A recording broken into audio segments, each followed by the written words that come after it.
course, the good news this week is there's no Greek to learn, in a sense. We start doing that next week. The sort of foreboding news is that because Mount spends a chapter on the English use of participles, that means that it could be difficult to understand in some way, to translate or ultimately to understand how the paradigms work. Well, I don't think that that's difficult in respect to the paradigms. We'll start that next week with present participles and so forth, and then we'll clear that up. And then we've really done the major emphasis in respect to verbs. We've only got to look at a couple more moods and so forth.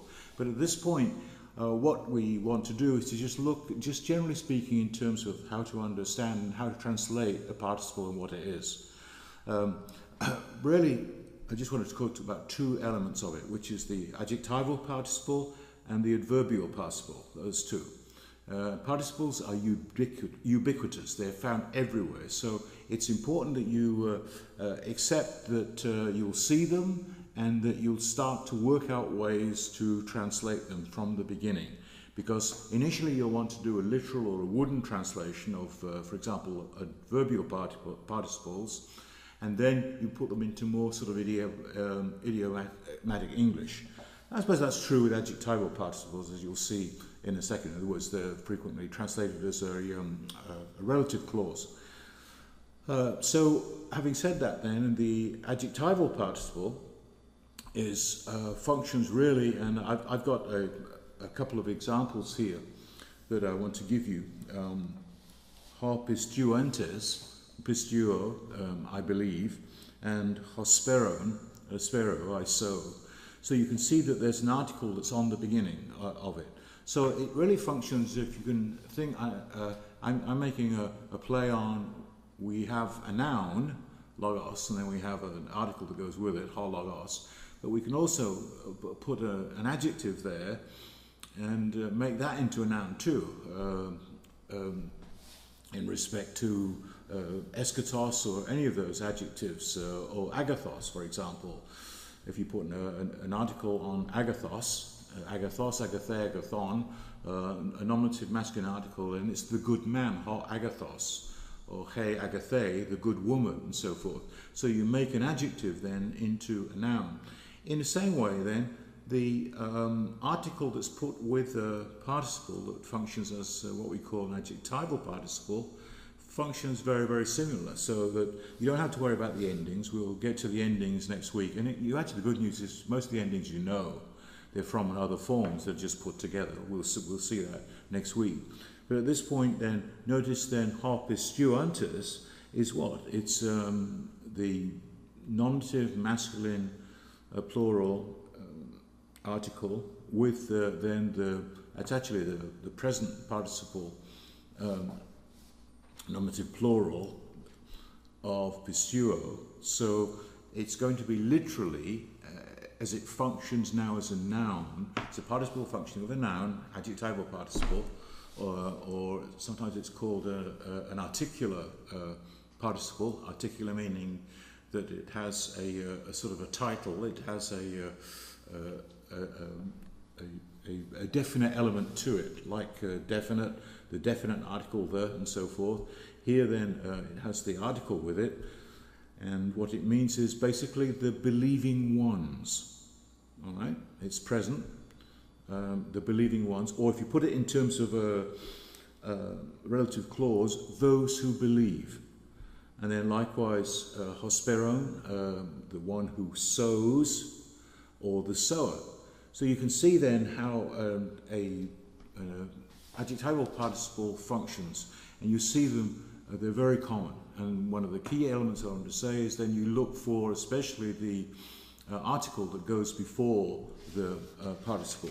Now the other form, which is the adverbial participle, is slightly more difficult in respect to it. Number one, it's not preceded by an article, and it does though connect up with a main verb.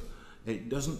It has all the qualities of the verb in respect to case and so forth, but and in a sense you could say it has a subject, because the subject is going to be the same as the main verb. But technically speaking, the adjectival participle, the adverbial participle does not have a subject. But I've got an example here, and this is from Matthew 14:14. Kai exelthon eiden pollen oklon. And now there's eiden, which is a second aorist form from orao, I see. Then, well, there's the third declension adjective and then a second declension noun with it, so that you've got a great or a large crowd. So, and then you get this is the participle here from, you could maybe recognize that verbal stem there from erchomai, so it's ex erchomai. Which is, ek is out of, erchomai is to come, so coming out of, he saw. Well, the main verb then is that second aorist form eiden, which is then literally taking away exelthon. It's and he saw a large crowd. All right.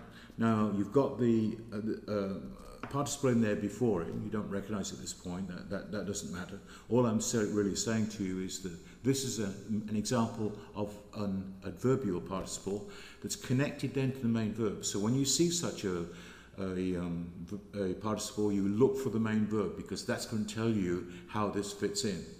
And it's translated in different ways. Could be in a causal clause. Here it's going to be in a temporal clause. And this is where it can get a bit difficult in respect to how to translate, because you just sort of have to sort of feel around a bit. Literally, it's something like this. And when he came out, temporal cause, the time he came, and when he came out, he saw a great crowd. So you can see then that the connection is with the participle that's adverbial. You look for its connection with the main verb. And the participle, its form, is going to tell you whether it's present or whether it's past participle. If it's present, that means it's action that's going on at the same time as the main verb, generally speaking. And if it's past, then it's action that goes on or was going on before the action of the main verb. Here it's a present participle. So it's, and when he came out, he saw. These actions are concurrent. All right, now the only other example I thought would be useful to look in this book, Devotions of the Greek New Testament, by Jackson as the editor. On page 55, he's got a useful breakdown, and I won't go into it in the Greek because it's a bit too complicated for us at this point, but it's from Acts 2 verse 46. So I'll give you the English. The English: every day they continued to meet together in the temple courts. I'm reading from the New International Version. They broke bread in their homes, and they ate together with glad and sincere hearts. Now, there's two participles in that, actually. And the first participle is pros kateruntes, and this is, and then the second one is klontes.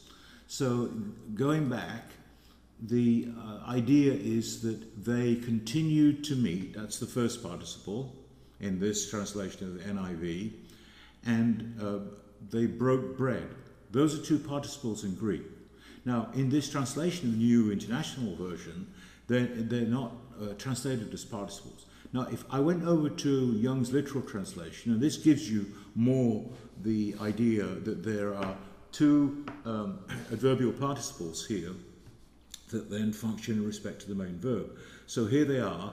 I'll just read it to you. This is Young's literal translation. Daily also, continuing one accord in temple, breaking also at every house bread. They were partaking of food in gladness and simplicity of heart. So, continuing with one accord, there it is. There's the participle. It's a present participle. You can see that in English. In the temple place. And then breaking bread. That's also a present participle. At every house. Now, they were partaking of food. There is your main verb, which is metalambano, which lambano you come across under preposition meta you've come across. So then this, I think, helps you here as you look at this, especially with Young's literal translation, because the idea is the notion of that there are two participles, adverbial participles, that connect up with the main verb, which is that they're partaking of food. And this is activity, present participle, that's going on at the same time, continuing this, breaking bread, they were partaking food, and so forth. So you can see that. Now, so that's how you'd begin to translate a participle, in keeping it as literally as you can, staying with ing or ed for past participle or present participle ing, as we've got here.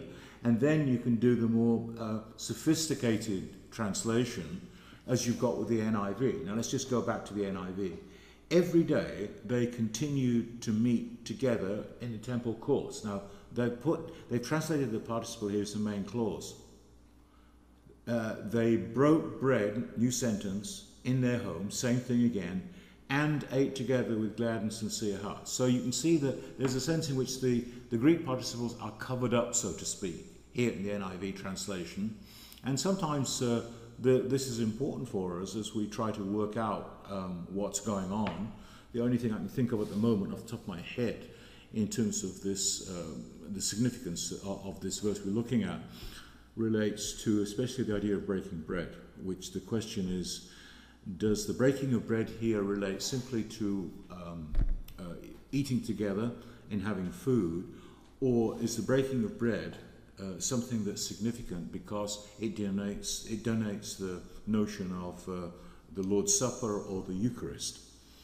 And what you'd have to do on that, of course, is to check it out elsewhere, for example in Acts 20 verse 7, because this is in the book of Acts, and then of course Luke was the book, wrote the book of Acts, so you go back to Luke and you'd look and see how Luke mentioned breaking of bread. It's not an easy thing to come up with in the book of Acts in terms of whether breaking bread is actually simply sharing a meal together or whether it's talking about actually having this Lord's Supper and taking it, because that relates to when do you actually take it. Do you take it daily? Do you take it once a year? Or in my church tradition, you take it every Sunday.